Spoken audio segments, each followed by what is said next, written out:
It was really tough. Like it was a real struggle to, like, thankfully I didn't have to put food on the table. I was living Mm, at home, mm, so I didn't have that. But I was just thinking, like, where am I? Like, what are my prospects? Like, spent all this money on a degree mm, because they said, people said, go to university, get a degree, you'll find a job, and then you go out into the world, and it's like, well, what's your experience? I don't have an mm. experience, but I've got a degree. It's like, well, you can't, your You need the degree, experience. Yeah, it's that you need catch experience. It's 22. that Yeah. cycle. But also, I found, especially with my degree, they taught you all the technical stuff, Mm, but they didn't give you weren't given any practical experience. mm, It's same with and I find, a lot of my friends that do, even if you do a more technical degree, they don't teach you anything, mm. how things actually work. Yeah. And I think it's a lot of, it's a lot of the same now in the, going into the workplace, going into sales tech or tech in general, or even any kind. Nobody teaches you, kind of office politics or how.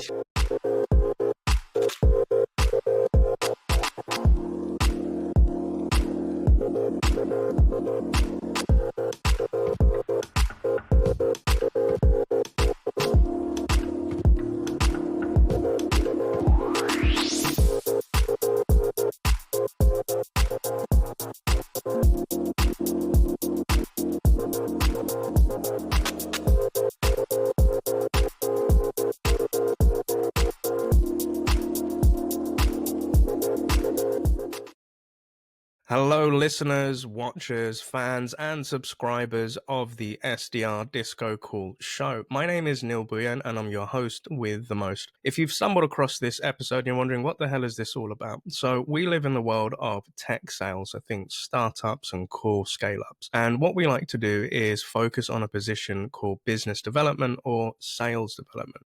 So typically in the world of sales, we're reaching out to prospects, we're trying to pique their interest, and we're trying to get them into our solutions. And what I like to do is find really cool and interesting people in this profession to learn more about their story. How did they get into this thing to help inspire others, or perhaps people that are already in the role, to get a bit of perspective? And I love doing this each week with new people. If you're listening to this in your local podcast platform, make sure that you give us a rating and share this episode with anybody that you think could benefit from that. And equally, if you're on my YouTube gang, make sure that you like, comment, and subscribe down below. So with the guests that we've had today, I'm really excited because big shouts out to Kendall. I went to Kendall a few weeks back and I said, Kendall, is there anybody that you could recommend coming on the show? She's like, I got a guy. And this guy has come and joined us today and I'm really excited because, well, you'll find out in a minute. But guest, could you please introduce yourself? Who are you? What do you do and what do they do? And where are you based in the world? Yeah. Hey, Neil. Great to be on the show. Long-time podcast listener. First time being on a podcast. Woo! So appreciate that. Yeah. So I'm Joel. I am based in Tel Aviv in Israel, but originally from the north of England, Hull. So shout out to anyone that can point to that on a map. I'm on the biz dev team here at Riverside for almost 3 years. And Riverside we're actually recording on Riverside now, which is great. So yeah, great plug for Riverside in the studio. And shout out to Kendall I think she designed the studio, and everybody else that designed the studio. I apologize if I've forgotten anyone that actually had a hand in designing the studio. And so Riverside is a online remote recording platform. So just like we are now having me and Neil are having this conversation. Neil is located in London. I'm in Tel Aviv. And we can have this conversation in very high quality without worrying about our internet connection. But you can also do video interviews, webinars, tutorials, learning content, any other kind of content you want. It's very simple, really easy to use. That is Riverside. Come check us out, riverside.f. And yeah, Joel is right. Again, shouts out to Kendall for like helping us bring this all together. And you're right. So guests, listeners, watchers. So Riverside is the platform that I've been recording on for the past few years. And the reason why you get all the nice, lovely quality and content, I'll be making sure that I put in my referral link in the show notes as well. So if you want to claim a couple of free hours and test it out, go for it. All right, shameless plug done. But Joel, again, it's really great to have you on the show, especially somebody who works in sales for a piece of tech that I love. And you're based out in Tel Aviv. So again, lovely to have you on board. And a question that I like to ask all my guests, Joel, especially a guy from Hull or an original Hully Gully. Outside of sales, what do you like to get up to? What's your hobbies, passions, and interests, Joel? Well, I have 3 children at home, married as well. A shout out to my lovely wife, Rebecca. Hey. So they take up a lot of my time, but good time. Love, like, hanging out with them. My son's almost 8. He loves playing football. So we play football like endlessly. Yeah, the family, I'm very much into gaming at the moment. Yeah, playing Assassin's Creed. Ooh. So I love a bit of game. When I get time, which is usually like 1 o'clock in the morning, because once you got everything else done, you finish the sales call, you sat with the family, had dinner. You've got to find that, especially as a dad of a young family, finding that time to kind of just release and relax. I should go to sleep, but just 1 more hour, as they always say. And obviously, like an avid podcast listener, lots of, not just being at Riverside, again, shameless plug, be a big podcast listener, kind of a lot of different various podcasts to listen to. Those kind of my, nothing too crazy. Awesome. I love that. So from one sales dad to another, salute. Shouts to the missus. And yeah, Assassin's Creed, that brings back some memories. I remember I used to love playing. Again, I was a gamer back in the day. I used to love my PlayStation, but I used to play a bit of Assassin's Creed, and I think I've actually still got it. And I was playing it a few months ago with my little boy. But thank you so much for sharing. So what we like to do at this part of the show is go to our guest's LinkedIn profile to get a little bit of an insight as to their journey. So if you're watching this on YouTube, you can see this out. But again, for our listeners on the podcast and for our YouTube watchers, we'll always be putting our guests' LinkedIn profiles in the URL. So should you want to connect to pick Joel's brain on topics we've discussed today, or perhaps you want to learn a little bit more about Riverside, I think I'd be happy to have a chat with you. But he shares some really great content Definitely. out there. And funny enough, we actually did meet in London. I think it was earlier this year at the podcast show in London as well, which was awesome. So, Joel, a question that I love to ask all of my guests, and the reason that we're here, if we can go way back in the day, like with education, being a student representative at Liverpool Johns Moore Construction, tell us, like, how did your guy go from there to then ending up in textiles? What's your story, sir? Okay, yeah. So my story. So yeah, like I say, I was at Liverpool John Moores University. I studied construction management, basically because I saw, like, at that time, kind of the late 2000s, which is a long time ago now. Yeah. So it makes me feel old. So yeah, went into construction management, saw like the construction industry booming, and then while I was at university, we had the market crash of 2008. Construction got much harder, a lot harder to come by. But kind of made my way. Went back home. I found a job with the local authority, and then kind of I was for a few years I was kind of not bouncing, but like I went to another place and I was let go from there, made redundant. Another construction company, because times were tough. It wasn't easy, especially in the construction industry. But then I actually fell into a job working with super yachts.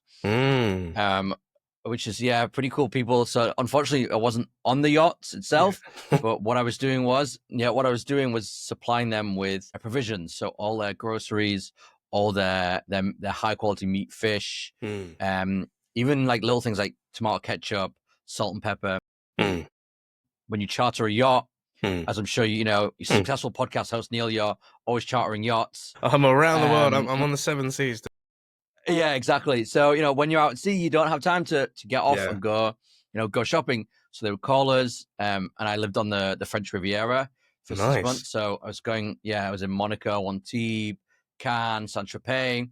So all these like fancy places, visiting all these yachts. And then I was back in England doing that. Obviously, I'll be, I'm Jewish. So, that was always at the forefront of my mind. About moving to Israel. My brother had recently moved. He's my only brother, and it's something, and I wanted to be close to him. And so it was after a while after I got back from the working on the yachts. I was in England for a year or so, and I was like, "There's nothing, nothing for me in England, but I should move to Israel, be in the homeland." And honestly, like I was trying to find a wife. And long story short, I moved to Israel, and within about 3 weeks, I met my wife. Oh, wow. Yeah. So it was, we say in Hebrew, bashara, which is soulmate. And like we always talk about like how we were so much. It was meant to be. We moved from. She's from Montreal originally, and she moved via New York, and then so it must someone must have been looking after us Match made in somewhere. heaven, dude. Match made in heaven. Yeah, literally, like and it all worked out, and so here we are, almost 10 years. Married 10 years later. 3 beautiful children at home. Love that. Yeah. And So if we can pause there, because there's some things I'd love to unpack, because that is quite a cool journey that you went on. So, like originally UK, working for local authority, also working within construction. And then as you alluded to, the financial crash and where the world was going. Because I had a few friends from up north in Hull. And I remember up in the north of the UK, like prospects for jobs, a lot of things were changing. There was a lot of fear. There was a lot of uncertainty.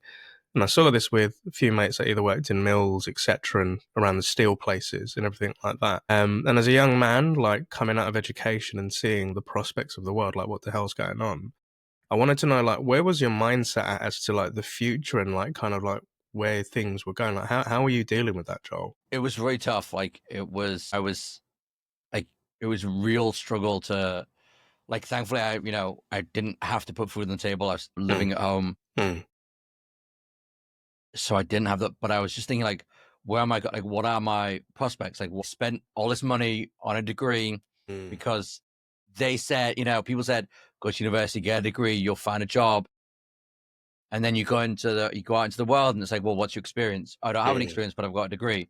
It's like, well, you can't, your You degree, need the experience. Yeah, it's that you need the catch experience. 22. It's that cycle. But also, I found, especially with my degree, they taught you all the technical stuff, but they didn't give you, you weren't given any practical experience. It's same with and I find, a lot of my friends that do, even if you do a more technical degree, they don't teach you anything, how things actually work. Yeah. And I think it's a lot of, it's a lot of, the same now in the, going into the workplace, going into sales tech or tech in general, or even any kind nobody teaches you, kind of office politics or how to, to navigate, like, negotiating for a salary raise. Nobody tells you this is what you should say, you shouldn't say, how you should act.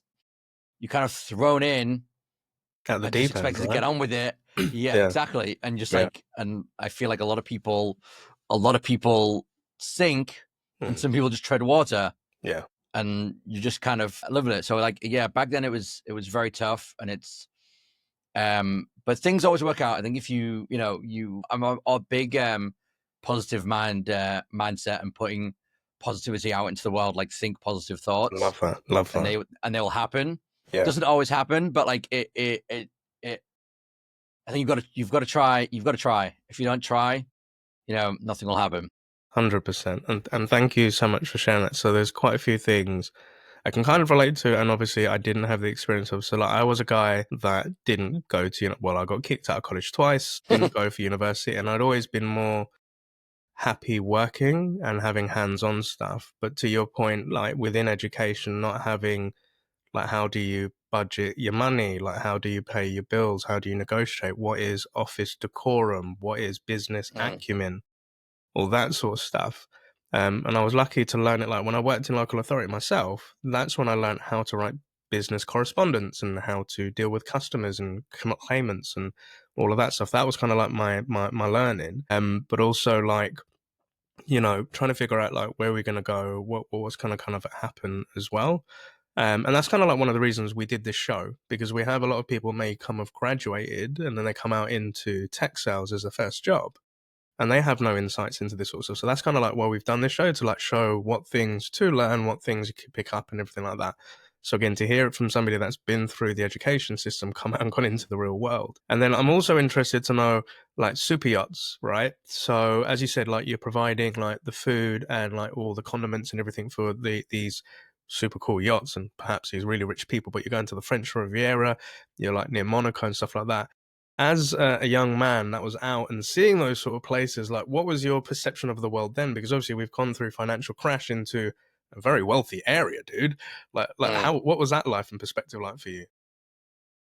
Yeah, it was always like people said, it was in the news, like global financial crash, and you would go and see these people on the yachts, and it's like, is it really global, or is it like global there's global and there's like some people that are kind of immune to everything. So it was just like, but it was, you go like drive into the harbor at Monaco and you would just, it always like kind of took me back. Like every time I drive in like almost every day, and you just see, and the yachts get bigger and bigger and bigger and bigger. And then there's like the even bigger ones that can't even get into the harbor. Into the harbor, yeah. And you're just like, this is just, it's an unprecedented like level of wealth. And it was just like, it blows your mind. It really does. And it's the ultimate status symbol. It's, you've got to be, lots of people have got a jet, like jets, and jet you can kind of park away. Yeah. If you've got a yacht, like you're really wealthy. Like you're balling, you've got the cash, you're sorted. Yeah. And it's an interesting thing you said, like, like financial crisis, and is it really global? Again, so we're not going to get into conspiracy theories here or anything like that, but it is kind of like going back to your positive mindset. So like a mindset thing that I've always, like this, the one that I've kind of coined is, a positive mentality brings positive results into reality. So I've always had that type of thing of like, whatever's happening. But similar to like recent years where we've had, I've gone through that financial crash, we've gone through the pandemic and everything like that.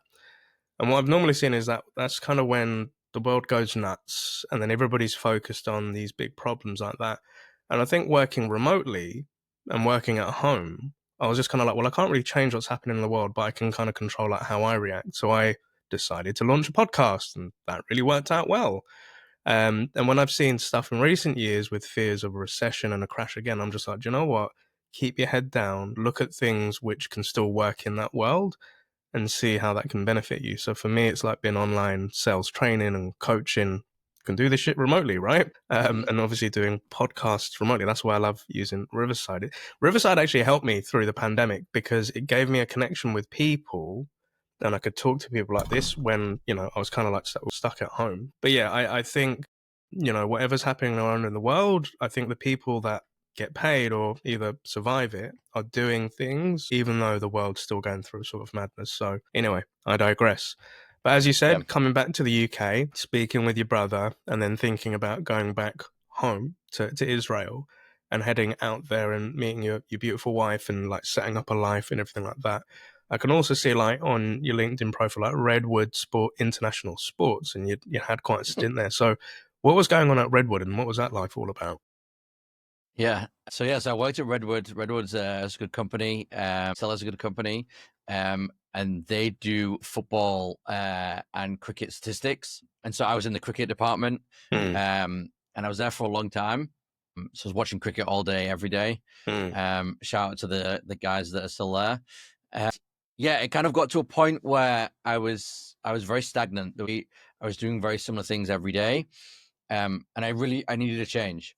Obviously living in Tel Aviv, there's the big tech sector here. So I was like, okay, let's get into tech. My wife works in tech. All my friends are in tech. It seems like a cool thing to work in, but kind of how do I get into tech? And a few people said best way to get into tech, start in sales. It's like sales, but like I'm not the Wolf of Wall Street. I'm not like a Jordan Belfort type of person. Yeah, Jordan Belfort, thank you. His name escaped me. But the kind of sleazy selling, like, suited and booted, selling stocks to people that don't really understand it. I can't do that. Yeah. But I spoke to a few people and I was like kind of, getting a little bit more intrigued about it. So I started applying very lightly, applying for jobs. And I actually, on the way here, I was actually thinking about this conversation. And I was also very nervous about changing careers is not easy to do for anybody, whatever stage of life. But I had young kids at home, and I would always kind of stop, and this is kind of where I try to bring the positive mindset in. Yeah, and it's like before I would always stop myself applying for a job because I'd be like, well, what happens if I get the job? And it was like, but I haven't even applied for it yet. So it's like, why don't you just apply for it and see what happens? But I was like, but wait, what happens if I get it and then I'm not very good at it and I get fired and I can't put food on the table? But I haven't even gotten into it yet. So like, what was stopping me? Fears.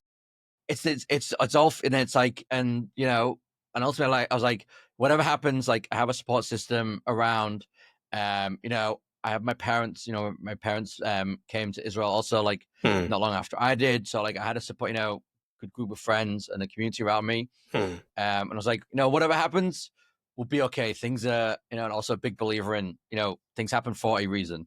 Yes. You know, 100%. So okay, so I actually had a chat with somebody, and I said to him, like, oh, I feel like, going into like sales development or business development is like, it's a step down. It's like you're starting at the bottom of the rung. And he's like, no, it's like it's just a different step on a different set of ladders. Yeah. And I was like, it's like, don't like think of it as like you're going down. Like, think of it as like, maybe you are taking a step down, but you're taking a step down to go further up the ladder. I was like, oh, it makes sense, and it kind of like, it just kind of, it resonated with me, and it made a switch in my mind, and I was able to kind of go more aggressively. And I actually spoke to, and the reason I got to Riverside, I know that was your original question. Yeah. Kind of like, we kind of went on Well, meandering the mountain through. path, meandering through. I actually, a friend of mine who'd worked with actually our CRO here at Riverside, and she suggested, and also my director, business development, and she suggested, this is a podcasting platform. I know you're interested in that kind of stuff. You should apply. And so I applied, and yeah, here we are, almost 3 years later at Riverside. Yeah, still loving it. Awesome, dude. So there's so many things. Again, you'll notice me as a host a lot. I'd love to unpack it. Yeah. And just remembering all Let's do those it. little peaks that we've gone through the mountain to kind of get to top to where you are. So like, kind of going back a little bit, like with Redwood, you said something really interesting where, it was getting a bit stagnant. Like, great company, great business still is, but you was kind of doing the same thing day in, day out. And obviously, before we get into like my friends, and my partner was working in tech, I feel, I've worked with a lot of people or coached some people where they were in a like different industry or a different role, and they're feeling that element of stagnation. And some people may feel stuck, like, well, this is it, this is what I have to do. Or some people are like, I need to make a change. And obviously there were some nerves with yourself about applying and, limiting beliefs of, can I actually do this? But I haven't even applied. But with that stagnation piece, like, what was like the variables happening in life, and like, how was that thought bubbling, and what did it take? What was kind of the catalyst to think, I need to do something about this for yourself, Joe? I think the big catalyst was after Corona. It was just like, I think, I just need to, like, I needed to make a change for myself and for my family. And I would just kind of like, sometimes I just kind of take a step back and be like, okay, well, where am I going? Where am I going to be in a year's time? Where am I going to be in, 3 years time or 5 years time?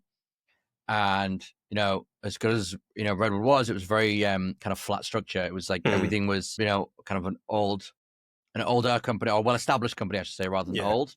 Yeah.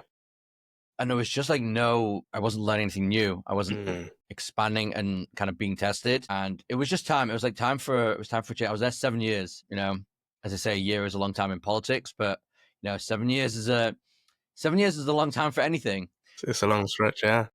And so it was like, I think it was mainly Corona that kind of accelerated it. And they understood that also, left on, on really good terms, and still on good terms with everybody there. That's also really important. I think no one teaches you how to, not to burn bridges. Not that you should be burning bridges, but like that kind of, how to leave amicably. So many things, I think, in life you have to experience to be able to know how to do it. Nobody's going to teach you, or nobody can teach you how to do, certain things. I think that's like 100%. And I appreciate you sharing that. So like, the catalyst was like, the pandemic, Corona, and then, it happened with a lot of us, like a lot of people I've either worked with, friends, family, myself included, of like, you kind of got a bit of perspective because there was this fear that the world was ending to an extent. And it's like kind of like a wake up call and a reality check. Like, what some people are like, what am I doing with my life? Or where is my life going? Like, for me back then, it was, father to my boy Blake. I was in the midst of like running my business, but it just wasn't going the way that I wanted to. And I realized I had to turn remote. And I was just like, yeah, so where is this thing going? So the catalyst for me was relaunching my company, the branding, the look, launching a podcast, being more online. And kind of like how Riverside got into me was Gary Vaynerchuk is somebody I look up to and I love his content. And he kind of said back then, he said, you need to stop treating your business like a regular business as just services, like you're a shop and you're just selling your services and your products. He said, you need to position your company as like a media company. You need to create content. And then when I heard Gary Vaynerchuk was using Riverside, I was like, oh, what's that? So, like coming into that side. But, asking yourself the question, where do you want to go? But I think you put a really good point of, not burning your bridges. Because sometimes, leaving a company, especially when you've been for like 7 years, you have an element of loyalty, you've built relationships, you may have friends and everything like that. And like where I've seen people like move when they're unhappy in a place and they want to move because they're not growing, they're not learning. I'm just like, you never know when you may bump into those people again or may need help from them. So don't burn those bridges 100%, right? Always try to leave on amicable terms. Even if it hasn't been an amicable ending, even at that point, at least leave it on a point where nobody can say, well, that person was, quite difficult, etc. Yeah. But coming to, that phase of your friends are working in tech, your partner's working in tech. And also I've got to give shouts out to like in Israel with tech. Because I remember when I started my tech sales career, like back in 2012, and I was working with my account executives, like when we had leads coming in from Israel, like in EMEA, I'd never worked with anybody from Israel before. So I had no understanding as to like the culture, how they do business and everything like that. And I remember Brendan, my A, said, oh, we got a lead from Israel. And I was like, okay, what does that mean? He's like, Neil, they know their tech. They can build their tech. They're really super smart and all of this. And the way that and like when we had calls with people from Israel and they were saying things, so I didn't understand, when there was banter or jokes or if somebody was being serious, and he was like coaching me. And he says, they really have to trust you. They may scrutinize certain things. And I said, no, they could take our tech and make it better, So I had a lot of respect and I had a lot of curiosity. But like, what was like the tech life scene like for you with your friends and family? Like, what things were going in your head? Like, you're at Redwood, they're working in tech. What was the perspective of tech for you back then, Joel? It was the perspective was this is kind of like flashy, high tech, the what kind of what, high tech. you're working in these like big like skyscrapers, working in Tel Aviv, kind of very, I should say like when I was at Redwood, it was like a long commute. It was like a 45-minute commute each way, which I know to like maybe some of your listeners isn't so far, but Israel's a very, very, very small country, and like the place I was working wasn't far away. It just took a long time on public transport or if I drove, and so like kind of I saw people working in Tel Aviv and they're like, I walk 10 minutes to my office, or I jump on a scooter and I'm there in 8 minutes. And so it's like this, this like really like kind of just very cool, very hip, very like things are going on. Everyone knows each other kind of thing. We went to this cool place for lunch and that cool place for lunch. And we went out for drinks, and like, I'm kind of like stuck away in a different industry, in a different world to an extent, don't have right? this. Yeah, literally different world. Yeah. Yeah. Don't have, you don't kind of have all those things. So it's always like you're looking on with jealousy a little bit. It's like, they get the nice lunches and they get nice perks and they get taken away here and there. So yeah, it was always kind of, I'll not ashamed to admit it, like a little bit jealous. And yeah, but then like, you kind of get into it and it is that, but it's also, it is hard work and it's always a bit, not sure the correct word, not chaotic, but like, startups, things Fast move pace. fast, like, fast paced. Yeah, really fast paced. Things are changing all the time. But it's good. It keeps you on your toes. Like change is hard, but it's good because it's again, coming back to like, learning and doing different things. It's, it's a good way to test yourself. And it's like the fast paced bit, because like my sister, Tash, she worked for local authority for a number of years. She's now made her step into tech and she's now an AE for Microsoft. like we catch up every now and then she's always telling me about like deals that are going on and like teams joining and like meeting customers, and I can always hear this element of stress in my sister's voice. And I said, it's fast, isn't it? She was like, yeah, compared to like local authority, it just moves at like light speed. And I said, don't be worried that if you feel unnerved by it, because it's natural. That's exactly what I was feeling when I was in tech. I was like, I don't understand none of this. Why are people talking so quickly? Yeah, they want this by this date, by Friday. Like, how the hell do you move at that pace? And I think coming from like a different world, it can be very unnerving, especially for, you know, a lot of SDRs and BDRs that are coming into tech, where this is their first job or they're transitioning from another profession and then coming into this. And I've seen it in lots of like hundreds of coaching calls, like the overwhelmed look on their faces, but kind of like coming back to you with that application bit. So it's really cool the way that you were applying for it.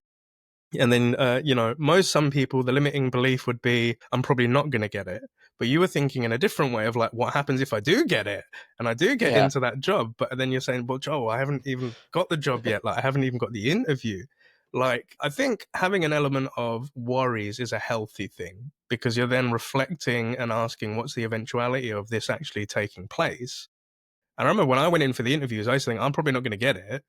And then getting the surprise of, yeah, you got the job, Neil. I was like, oh shit, like really? But what advice would you give to that person that's, you know, maybe questioning themselves of coming into this, doing that application, and, you know, if they do get the job, then like, what advice would you give to that person, John? Well, getting the I think once you've obviously been given the job for a reason, and that person that hired you like sees something in you. I think that's always really important, because like whenever I interviewed, like even when I first started Riverside and I was like, I have no sales background and never kind of done really any selling, and like on my first day, and I was like, what am I doing here? Like, Yeah. what have they seen that I don't see in myself that thinks that I can do this job? And, you know, and you obviously, you know, and you get taught, and then you pick things up very quickly, you know, and obviously, like, you know, and our kind of onboarding 3 years ago is very different to the onboarding that now, obviously, you know, 3 years, it's, you know, almost, you know, it's very structured. So it's part of working in kind of the freedom you get, you know, a tech company, you kind of get to, this is the role, but you kind of can sometimes make the role yourself, or sometimes you just have to figure things out yourself. And that's also like how you sink or swim. It's like, if you can figure these things out, because sometimes it's good not to be, you know, not to be told like, this is how you do something, or this is kind of how we do it. Like, go do it. But if you do it a different way and it works, great. Like, go with that. But kind of one piece of advice I would give to people that once they start, especially in sales, is it's okay to be nervous and it's okay to be stressed. Because I also think that stress of hitting your quota and hitting your targets gives you like a baseline of like, I want to do well and I care. But don't let it, like, once it kind of overwhelms you, you need to kind of take a step back and slow down. Go speak to somebody. Go speak to your manager. Go speak to a coach. Go speak to a mentor. Speak to somebody else in sales. Like, because the stress is just gonna overwhelm you, and you're gonna burn out, and you're gonna be finished. Like, but I think it's no, it's good to be stressed. It's okay to be stressed. Yeah, it's normal. It's normal, yeah. And I'm stressed. Like, I want to hit my quota because I care and I want to do well, but I don't let it get like too bog me down. I'm like, I trust my process. If I have a quiet week, I have a quiet week. Next week will be better. Yeah, I don't know if it will, but I'm thinking it's going to be better. And if I put that out into the world, positive mindset. hopefully it happens. Yeah. Yeah, I love and I think in sales, especially on kind of the prospecting side, it's a roller coaster. You can have, a few weeks ago, I had like a really good Monday. I had a lot of replies, was able to book a lot of meetings. And then the rest of the week, nothing. And it's just like, is booking a lot of meetings on one day better than having them drip throughout the week? Or would you rather have like one a day? Yeah. It's like, it's the same, but it feels, you know, does it feel better? So yeah, it's a real roller coaster. But I tell some like, you know, some of the new people that start, like, it's a roller coaster of emotions. It's great when you book meetings and you get really high, but don't get too high. Yeah. And when you get nothing, crickets, don't get too low. Yeah. Stay level. Celebrate the wins, but don't like worry too much about the losses. and stay level, and hopefully it will equal itself out. I love that. Solid advice there, Joel. Yeah, you're right. It is a roller coaster of emotions, and the term that I've learned this year, like doing a little bit of stoicism, is that happiness is a fleeting feeling, right? So when things are good, they're good, but then there'll be bad times. But equally, good times don't always last, but bad times don't always last. Like it's up and down, up and down. But I think like definitely points that I can resonate with, like, you know, coming into a startup, like you said, Riverside, what it was 3 years ago is completely different to what it is now with onboarding. And I think sometimes when you're joining a startup, it's very scrappy, where it's not defined. There isn't as many processes. Some things haven't been figured out. And you're the person that's figuring it out and then documenting it. And then when the new person comes on board, you then show them, like, well, this is what we do. And then that person could either add something new to the mix and then it gets more defined as we go along. And you're right. You know, it's normal to feel stressed. That's kind of like what I say to my sister. Like when we have conversations and there are high stress moments, I'm like, Tash, yeah, this is normal. Like, kind of get used to this. It's not the end of the world. Like, you know, this is what happens in sales. But I also think, you know, asking for help is something definitely we should be doing more of, because sometimes I used to sit there, if I didn't know the process or I didn't know how to respond to the email, or, you know, I'm being ghosted by the prospect, I would sit there thinking, I want to do this, I want to fix this, but now I'm worrying because I'm not hitting my target and I don't want to look like an idiot in front of my boss.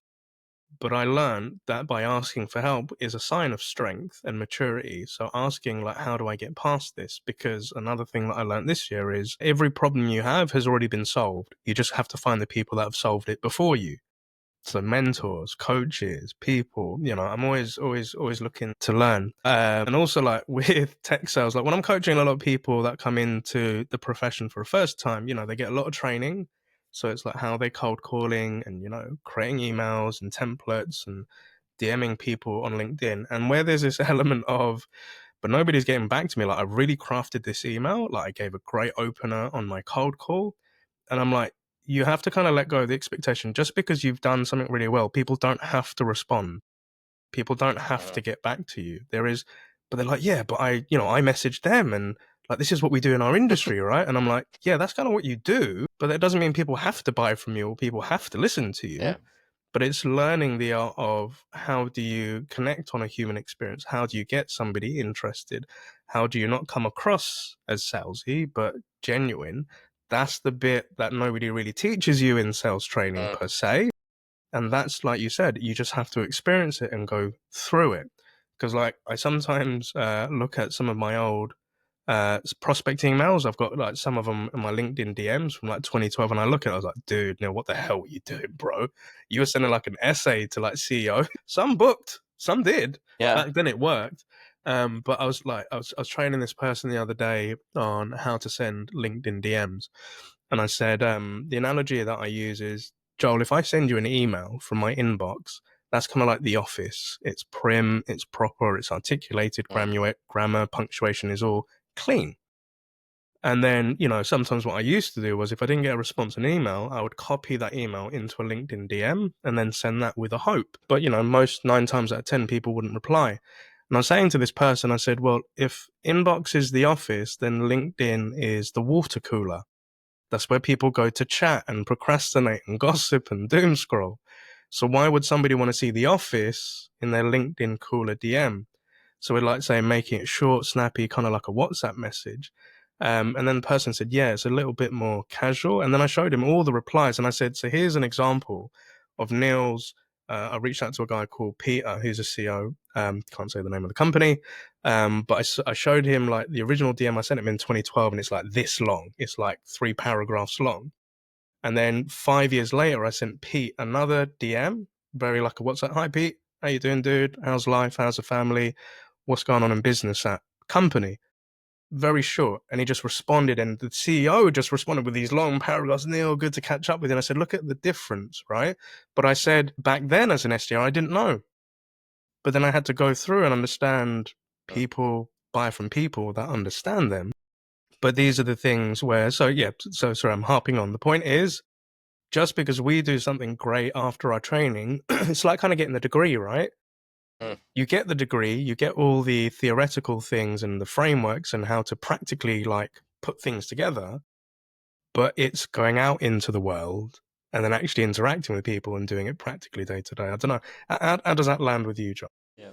No, it makes perfect sense, and it's kind of something that I want to come back to. Like when I, getting into kind of sales, I was very apprehensive of this like Jordan Belfort kind of style. Like it's very cutthroat and very like you're on your own.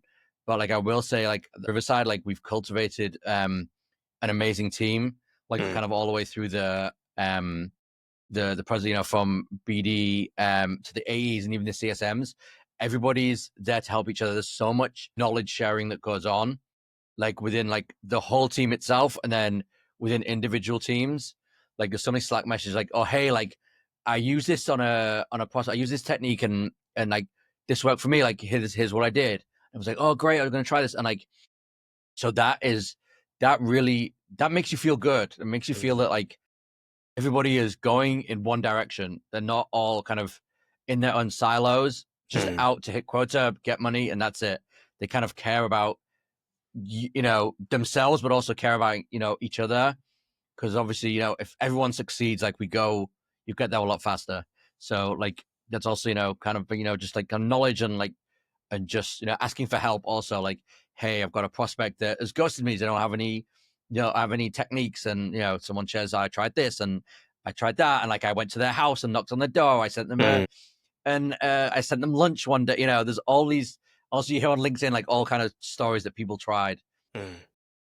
So yeah, just like I think just shout out to the team for that. That's excellent. And like as somebody who's like a customer and a user of Riverside, I fanboy on all the Riverside posts. Like Kendall, like I say to this, I put out a post about her a couple of weeks back. She's like kind of the glue to the creator community. Like I'm on a Facebook page where I see she's constantly sharing updates. And then when I see your VPs and I see your C-level, I see yourself putting out posts, I sometimes used to sit there and say, oh, I wish I could work for that. Like I get to podcast and get to do sales. Like that would be like a match made in heaven. So obviously, like when Kendall introduced yourself, and I was like, yes, I get to meet somebody from the sales or the Riverside crew, and I get to bring them onto the show. Like it made me like, so I'm really, really, grateful. But you're right, it's that culture, because I've kind of been watching as a sales, fan. Like I've been watching Riverside grow for the past couple of years, like using the platform and the updates. And I think what's really cool with the crew, with yourselves or at Riverside, it's when I see LinkedIn posts from yourself, you're like your C-level used to share updates as to what worked and what didn't work, how other people are using the services. And like, I'm a big believer in the creator economy. Like I am a content creator, and I now proudly say I'm a content creator. Whereas before I was like, yeah, I create a bit of content. I do a podcast. Like when you network with people, oh, so what do you do? Yeah, well, I work in sales. I'm a sales coach and I run a podcast. But now I'm just like, yeah, I'm a sales coach. I've got a podcast. It's on Riverside. Have you tried Riverside yet? And when I meet with a lot of other sales pros, this is me being a little bit arrogant, when they want to do a podcast with me and they like using Zoom, I'm like, yeah, I used to use Zoom, but I've recently found this really cool and when I've had them come onto my show and being like a guest as you're being right now on this experience, they're like, yeah, this is pretty cool, Neil. This is high tech. And I'm like, yeah, here's my referral code and my link. Go get it in. But yeah, big fan. And it's been an absolute pleasure to have you on board here, to Joel. So again, as we're coming towards closing this chapter, a question that I love to ask my guests is, if you could go back to that, young Joel Pearlman out in Hull, and he's just about to embark on this journey that you've been through, what 3 bits of advice would you give to your younger self, Joel? 3 bits of advice. Don't go to university. Go out into seriously, I really think that it was a great experience and I made some lifelong friends, but like I feel like I could have been, I feel like it was a waste, not a waste of time. I think that's a bit harsh, but like nobody, like said it kind of, nobody cares if you have a degree anymore. It's like, and now there's so much more you can do. You don't need like those like kind of paper qualifications. People want either life experience or real world experience, and there's so many kind of things you could have done. So that's one piece of advice. 2, another piece of advice: invest your money better. Like, don't waste your money. And 3, let's see, look after your health better. I think some solid bits of advice there, Joel. So, like, again, university can be a path for some. Like my sister said to me, you don't have to go to university, but it can be definitely an experience. Investing money, 100%. Yeah, I really wish I invested my commissions that I earned way back when. Or I think it's more knowing how to better manage my money and also budget it as well. And health is wealth, especially working in the world of sales. It takes a lot of your mental capacities. Try not to burn yourself out by taking breaks, speak to people, share your problems, and always be learning, right? So absolutely love that. And again, are there any shout outs? We've done quite a few, but are there any shout outs you want to give out today, Joel? I think I've shouted out already, but my wife, she's my rock, my cheerleader. She's she's my everything. Hopefully she'll listen to this. And everyone at the Riverside team, they've made like my transition into sales like very easy, and probably made it not impossible to go anywhere else, but when maybe I go elsewhere, very difficult because the experience probably won't be anywhere near as good. I love that. Thank you so much. And yeah, again, a massive shout out to the Riverside crew, also for Kendall for always being the glue, making this introduction, making this episode possible today. A big shouts out to our listeners, watchers, and subscribers. And as a gentle reminder, if you're listening to this in your local podcast platform, please make sure that you give us a rating, share this episode with anybody that you feel could benefit from it. And if you're watching this on our YouTube channel, what would really help us out, because again, we don't ask for anything in return, but just giving us a like, comment, and subscribe helps with the algorithm to then help get this chapter out there for more people to be inspired. My name is Bhuiyan. I'm your host on the SDR DiscoCall Show. Joel Pearlman, it's been an absolute pleasure and honor having you on board. I wish you a great weekend with the kids and the wife, and obviously getting those leads for podcast content creators like me to come and join with Riverside. But happy selling, sir. Thank you, Neil.